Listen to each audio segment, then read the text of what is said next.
Hey everyone, and welcome back to Let's Be Open podcast with Tristan and Chloe. So we haven't filmed a podcast episode for a very long time. I don't know when it last was. Yeah, it's been a long time. Yeah, maybe. I need to sit up straight if you're sitting up straight. Yeah.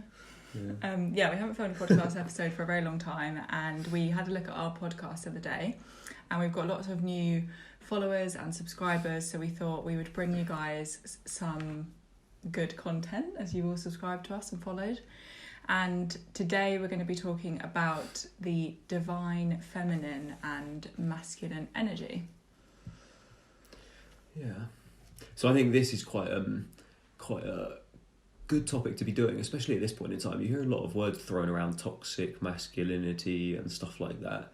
And I think there is a lot of toxic masculine traits that are not even just part of men, part of women as well. I think there's just like a real load of bad, toxic, masculine energy. But I find actually that's quite triggering for men calling it masculine, but it's like positive masculine traits that are being used not constrained too much, which ends up with them being negative. For example, a masculine trait of physical strength, but not being able to control your physical strength, which leads to an aggressive man, for example. So I think with words like toxic masculinity being thrown around quite a lot lately, I think this is a cool topic to talk about. Yeah, so we will talk about what the masculine and feminine energy is for those of you that maybe don't really understand that, and then we're going to kind of go with the flow, see how the conversation goes. But we want to cover what Tris mentioned and also talk more about how we can use it maybe more in a positive way, and for you guys to understand a bit more about it, and maybe take some of the tips and advice that we give and apply it. Yeah, definitely. Yeah, so if you do enjoy the podcast, please do give us a like, subscribe, follow whatever platform you're listening on, share the podcast with others.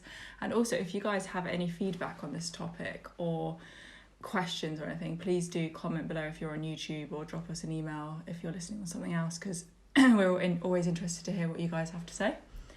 So maybe we could start off by just talking about what is like energy, masculine, feminine energy, all that sort of stuff.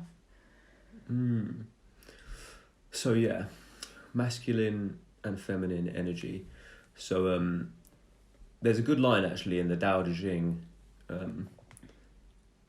So Taoism, the guy that founded Taoism, Lao Tzu, wrote the Tao Te Ching, which is like a way of living essentially. And there's a really cool line in it which is have the strength of man but keep a woman's care. And I think that's a really good first example of the attributes of men and the attributes of women, just one of the examples of it, where men are physically strong, which is very useful for a number of things, and women tend to have less physical strength but more of a caring nature to them. And just to be clear, that when we say masculine and feminine energy, we're not saying men and women.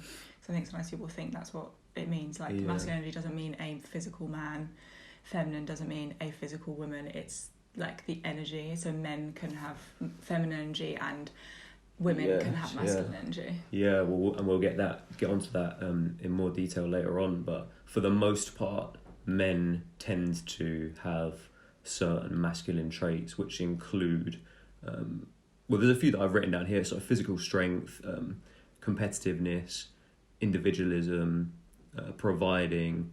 In the days gone by when we were hunters and gatherers, men were the hunters, women were the gatherers. And then there's feminine traits, the care of woman, being more patient, being more vulnerable, more of a collective mindset rather than an individual mindset, more emotional, men are more rational. So there's just some good examples of, generally speaking, men's attributes and women's attributes. And that's, only a handful of like hundreds of different attributes that we have. But they're some of the most kind of important ones, especially in this day and age. So yeah, there's different attributes between men and women. And if you allow certain attributes to go too far, then it can go towards a really bad place. A good example of this actually is my dad in his relationship with my mum. My dad was grounded by my mum. He was leveled out by my mum's attributes. So he was maybe more of a rational person. contained a lot of those masculine traits, more individual. What are the other things on there? Yeah, a provider, all of those sorts of things. And that was really good in his relationship with my mum, because the opposite traits that she had that were useful, the care, the patience, the vulnerability, the collectiveness of her mindset, meant that the relationship, he stayed well balanced within that relationship. So if you go too far with your physical strength and you tend to be aggressive, or you care too much about yourself, you're too much of an individualist, and you don't care too much about the other, then that can be really bad on your own.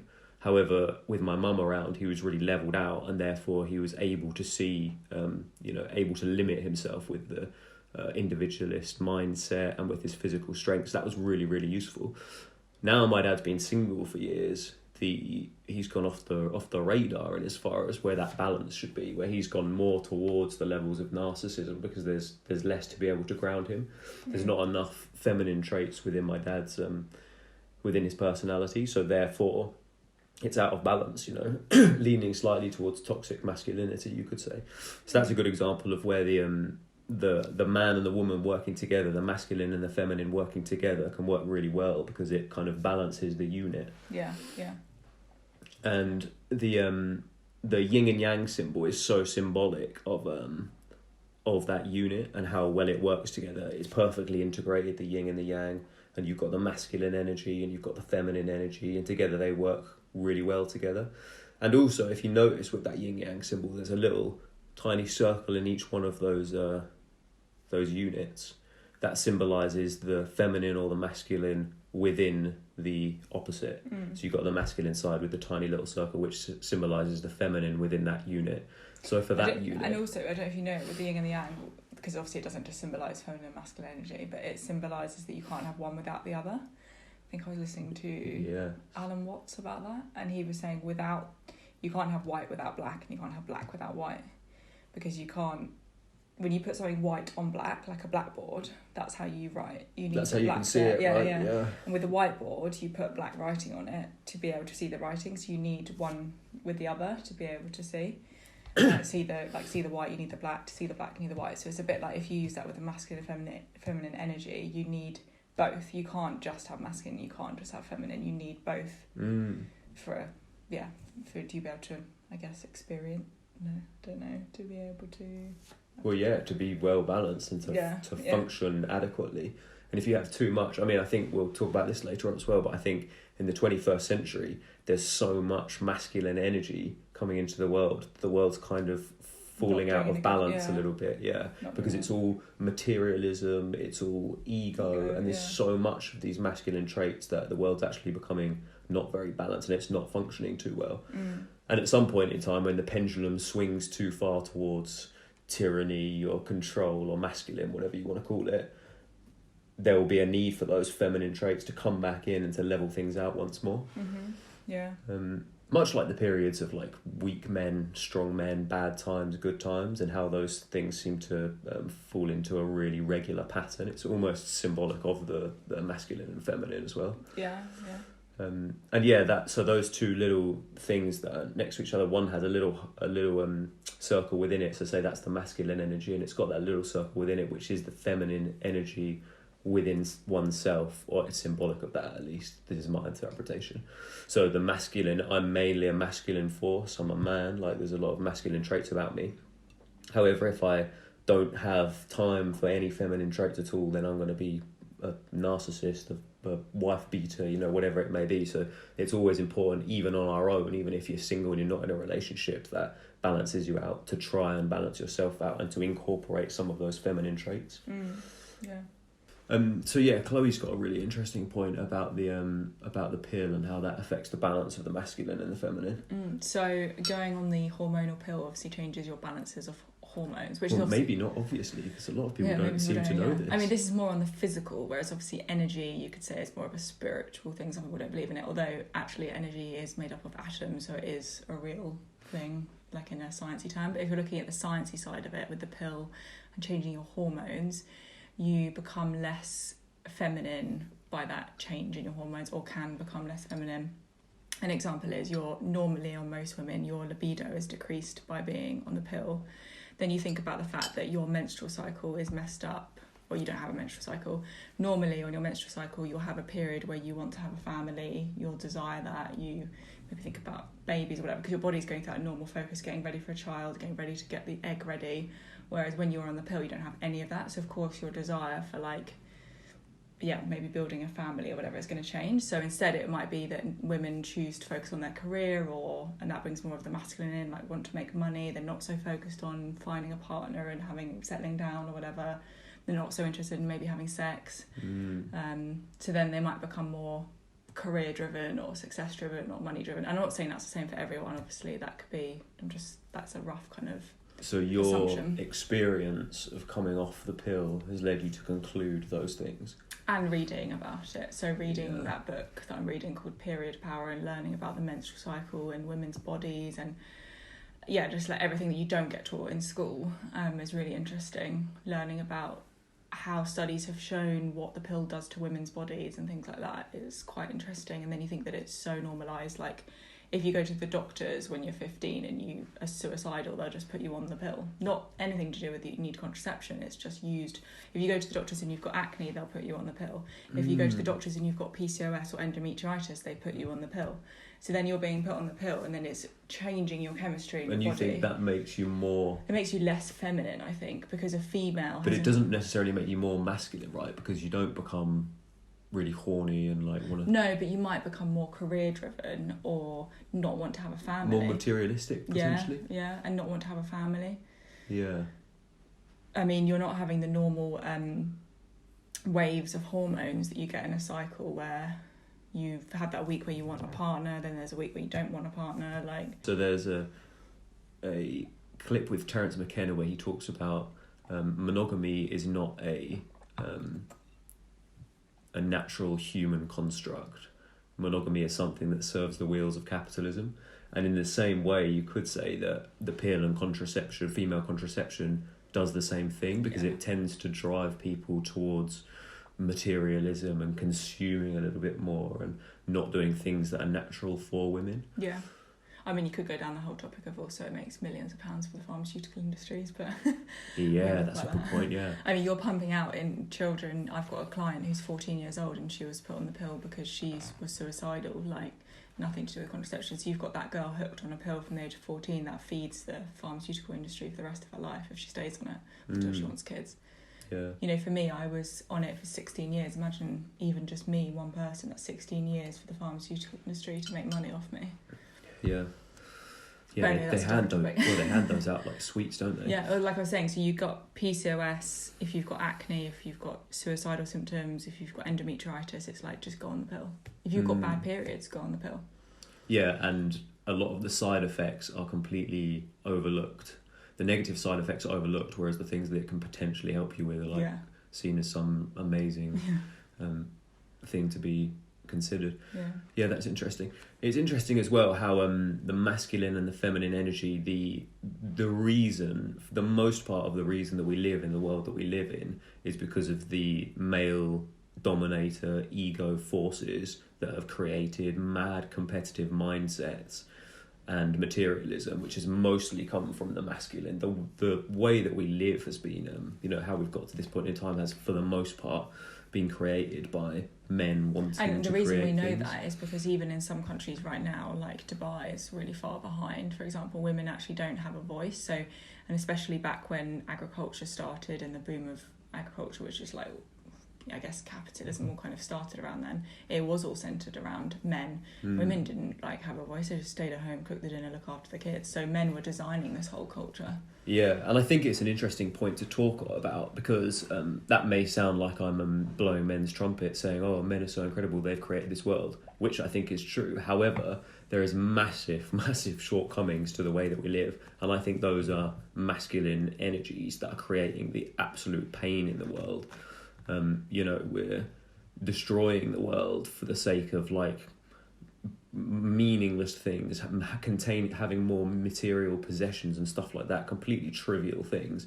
And I think that's a masculine energy that has gone too far. So to get us to this point in time where we've got really comfortable living and stuff like that is incredible. But to the point where you're actually destroying the earth to maintain that is ridiculously toxic. And this is where feminine energy and trying to understand equilibrium with the environment and stuff like that is really important, because you take those masculine traits too far, it's going to be hell on earth really quickly. So there needs to be this feminine energy, which is collectiveness, which is patience, which is empathy, a dropping of the ego, an ability to feel compassion for the other so that we don't destroy the world that we live in. And again, this isn't like men versus women, because a lot of women contain masculine energy. So it's not saying, oh, women are so great, they should just take over the world now. It's like, no, because a lot of women actually have masculine energy in them, so it's not saying that. Well, yeah, and we were saying just earlier how in the 21st century it seems like a lot of women are gaining really dark, heavy masculine traits really quickly, and that's only going to take us to doom even quicker. Yeah. Like, you think about a lot of the ways that girls are creating OnlyFans and stuff like that, and it's like you've got this sacred femininity, this thing that has been so prized for so long, and women have had this massive integrity to do with like their bodies and their sexuality, and now they're just saying for something as meaningless as cash, just selling it away just to get some cash. And it's another example and an extension of how toxic that masculine energy has become, where it's bleeding into women and even in society. women like choosing not to have families and children because they just want to be career focused. They're so focused on their career and making money and being successful that they're just choosing not to have a family or get in a relationship. Yeah, and how much of it is helping the world? Because I feel like helping the world is a feminine trait, whereas earning as much money as possible I feel like is a masculine trait. Yeah. It's trivial, it's bullshit, yet so many people are focused on that. I mean, there's obviously a lot of people out there that are focused on improving the world, and more, which is so good to see, people caring about the oceans and plastic and renewables and stuff like that.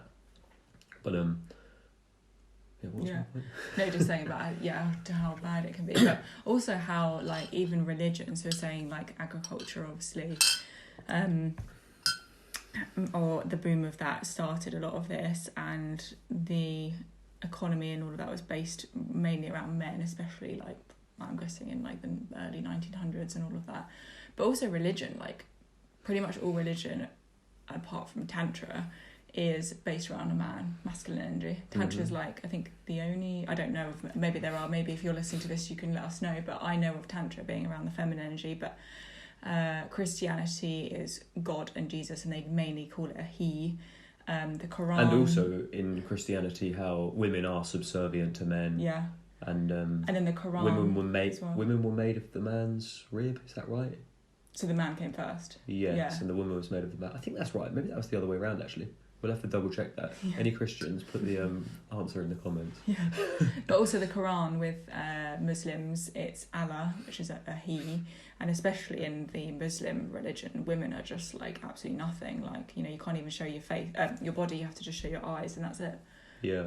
So the feminine is nothing compared to the masculine in that religion. Yes. And that's a weird one where maybe covering up as a woman is a very good thing to do, a feminine thing to do, but the forceful nature of it coming from the man is not the right thing to do. Like, it should come from, I'm a libertarian, it's all about your own autonomy, so you should decide to stay covered up a little bit more maybe, rather than showing everything that you've got. But they obviously took, a few years ago weren't even allowed to drive in Dubai, so it's like that's not, right.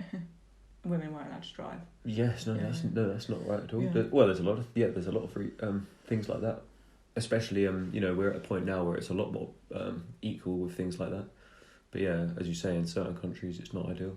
Oh, I was trying to base it around the fact that most people in Dubai are Muslims. So I was saying that the Muslim religion, Islamic religion, is a he, it's Allah, just like Christianity. I don't know what Buddhism is. What's Buddhism? Is that a he? Buddha was a he. Yeah.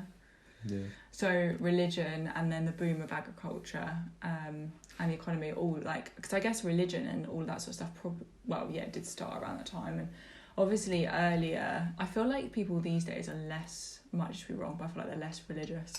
But I feel like religion, like your grandma, for example, that kind of era, is like very religious.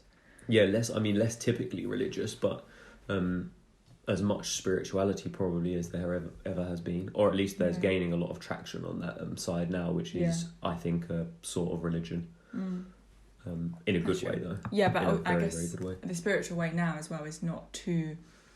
It's not a he or a she, so not many people say. Oh no, it's not sexist anymore. Yeah. No.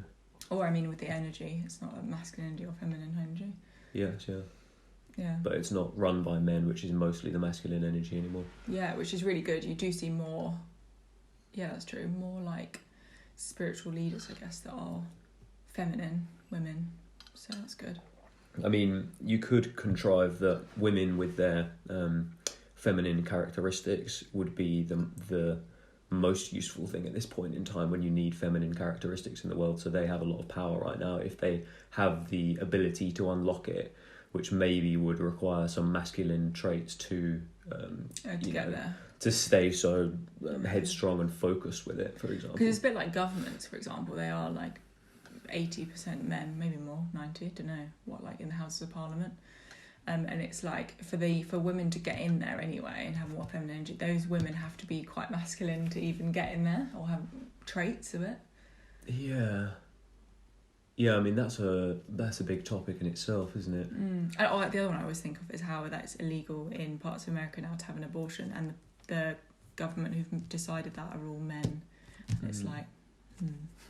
Yeah, that's a funny one because there are a lot of the people that are in power is because men's and women's drives and motivations have always been so massively different, which is why a lot of men focus more on, or have done in the past, on those careers. So it's not generally because women are being persecuted in that field. No, I'm not saying that. I'm just saying that it's ended up that we've got a lot of masculine energy making these decisions. And people at the top of these piles, there's a lot, I think, things like ego that get people to the top of those piles, which is a massively masculine trait. However, I feel that there is, where women are maybe not at the forefront of a lot of these big companies and governments and stuff like that, I think that the power of the woman is a more subtle power. You know, the woman and the man together, the man may look like the dominant force in that relationship, but I think the woman's ability to be subtle and pervasive and persuasive has an ability to actually influence the man to make more important. Some men would say manipulative. Yeah. Well, I mean, you're probably right. That's where we were talking about earlier about certain traumas coming across as if they're a positive trait, but actually they're a negative trait. Yeah. Which we could talk about that even, couldn't we? Yeah. So, but is that to do with masculine and feminine? Yeah, I mean, yes, it's to do with those certain traits going too far one way or the other, and how certain traits within each of us can be influenced by our conditioning and by our trauma, which are so hard to look past. I've done a little diagram. Or maybe I'll try and do a little put this on the corner of the screen down here. I can show you that. So I've done this little diagram of where you can be too far towards a narcissist or too far towards maybe a pushover. So this can be influenced with your trauma or by your social conditioning. So if you've been traumatized and don't feel too good about yourself, you don't have much self-confidence, you may appear to have certain maybe caring traits for people, but actually it's not a care, it's actually a lack of self-love, which shows itself as a care, but actually it's coming from a bad place. So I'll put this up because this is quite interesting to look at actually. Where you've got the objectivity of a man and the empathy of a woman, and if the man is left to his own devices, he goes too far towards objectivity and too far towards materialism. So it's good to have that balance of the woman, but if you go too far that way with the woman, it becomes too much empathy and you could become maybe too much of a pushover. So there's that kind of sweet spot in the middle which we all need to stay in. Mm-hmm. Yeah, and this is maybe a good point where you get certain people who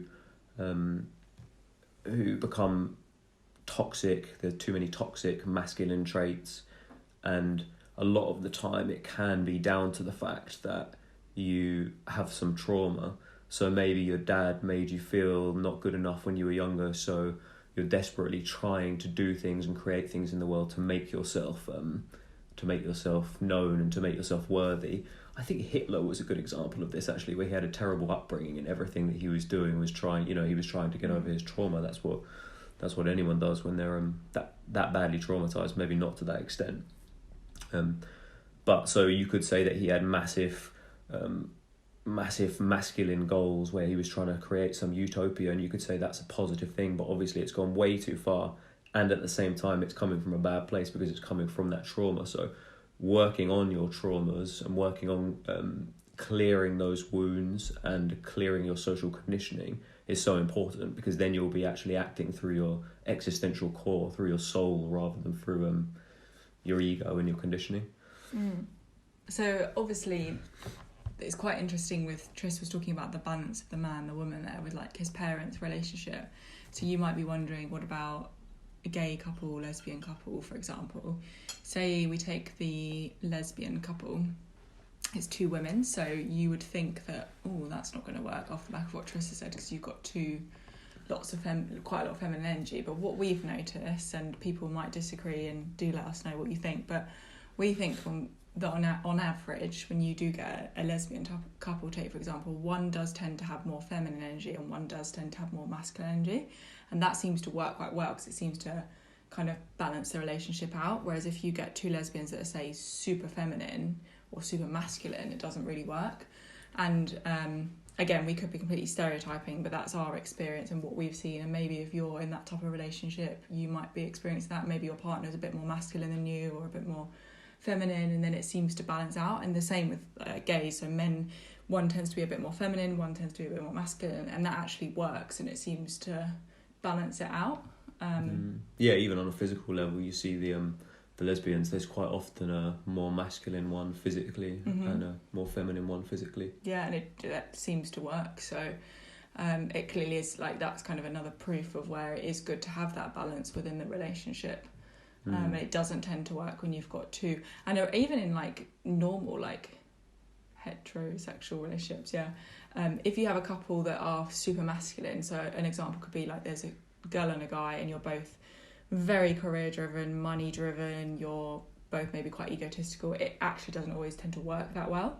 Whereas if you've got one, say, who's like super career driven and maybe the other one's not so much, that which is more feminine, that actually works quite well to balance each other, because maybe the super career driven one is like all they think about is their job, whereas the more feminine one is like, oh, maybe you don't think about making money all the time. I think you're a bit like that with me. I'm quite masculine in my career, like, yeah, I want to do well, I want to be really successful. So sometimes you're a bit feminine and are like, it's not all about money, babe, like, don't forget to live your life.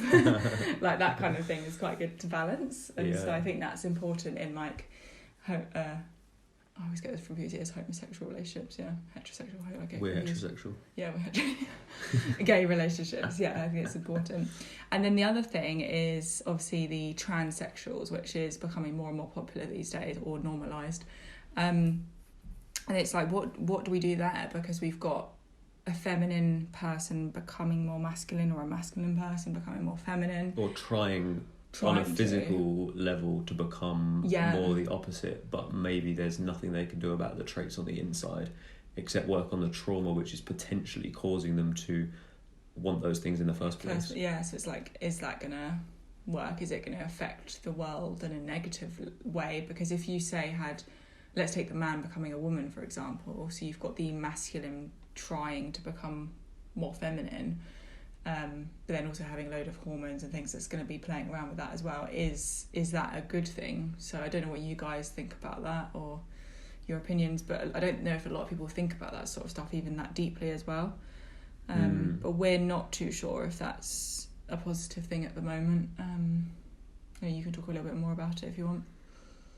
Yeah, I mean, I think there's extra problems which come from the over normalizing transsexuality, but and it's Chloe and I spoke the other day about potentially being lesbian, gay, transsexual, potentially coming from your trauma in the first place. So your trauma, which has come mainly from your dad, this is hypothetically of course, has caused you to think that all men are like that, therefore maybe I should go with women because they won't be like that to me. So you've got this limiting belief that all men act this way because you've learned that in your formative years. So then you're trying to physically distance yourself from that pain that you suffered when you were younger, which is maybe an over masculine energy. However, the thing that you can't avoid is that masculine energy. So you end up in the relationship with your partner who is the mirror to your traumas always. You can't avoid that. The partner that you seek is indicative of the traumas that you carry. So therefore, you try and avoid that thing that you got when you were a kid, but you end up getting it anyway, just in the form of a woman, say, rather than a man. Yeah. So you still have to face the same things. Mm-hmm. So I think working through trauma, you'd eventually see less transsexuals and less homosexuals, because the trauma is the thing that's causing you a lot of the time. This is my personal philosophy. Your trauma is the thing that's getting you to distance yourself from the natural sex, the thing that you'd be naturally inclined to. But in reality, if that trauma wasn't there, I think there'd be a lot fewer of those. I think it'd be less of a problem.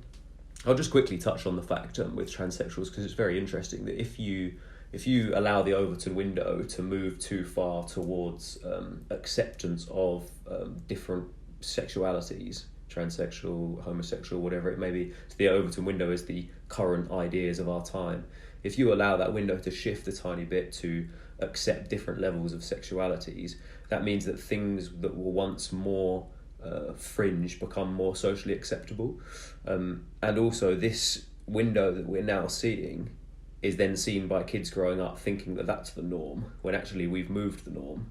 So then their norm can be even further away from the norm. So there becomes this snowballing effect when you over allow some of these things, which I think in the future we'll eventually come to realise, and then we'll have to backpedal a little bit. Yeah. So we'll see. Watch this space in 20 years' time. See if I was right on the There money. are obviously positive things of moving the Overton window. An example is veganism. So veganism has become more normalised and accepted, and then our young children are seeing more of it and grow. That means that, so if you and I are becoming more vegan, our generation is, if we all have children, we're putting that on our children and actually asking children now, do you want to eat an animal? And our children are actually thinking about it. More of them will grow up, and that's maybe a positive trait. Or an example is even trying to be more eco-friendly and looking after the planet. There wasn't really a thing for our parents. They didn't really give a shit about that sort of stuff.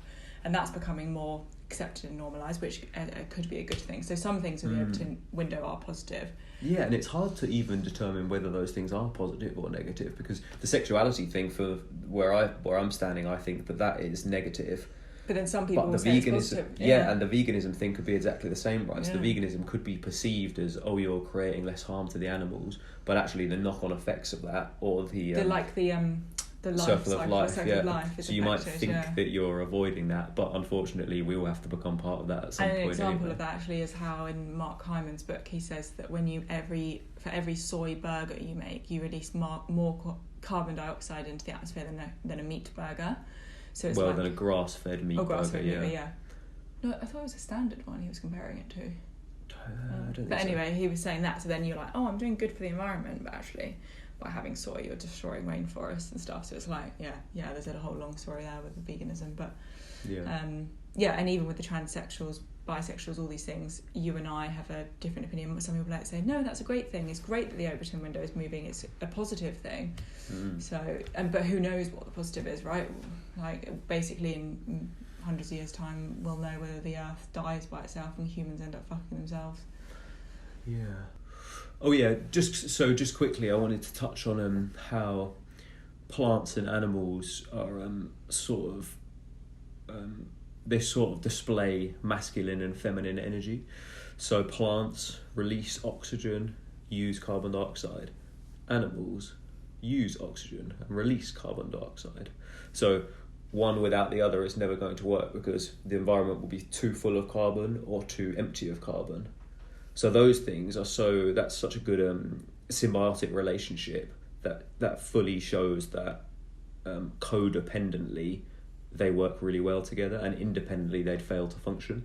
And also, even more than that, it's so interesting how the plants are so like that feminine energy where they're so vulnerable. When you think about plants can't even move themselves around. They don't have legs. They literally just sit there. And you would have thought, how are they ever going to get anywhere?